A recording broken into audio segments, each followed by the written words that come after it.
రవికుమార్ కోనా.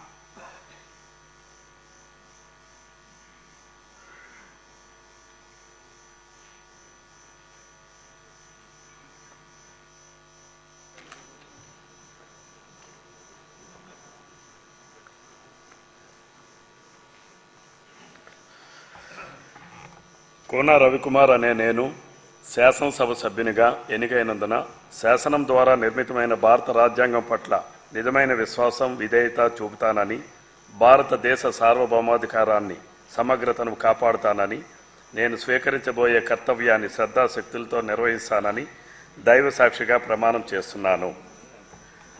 ఆంధ్రప్రదేశ్ శాసనసభ సభ్యుడినైన కోన రవికుమార్ అనే నేను సభా నియమాలకు కట్టుబడి ఉంటానని, వాటిని అనుసరిస్తానని, సభా మర్యాదలను పాటిస్తానని, సాంప్రదాయాలను గౌరవిస్తానని దైవ సాక్షిగా ప్రమాణం చేస్తున్నాను. శ్రీ రోషన్ కుమార్ సొంగ.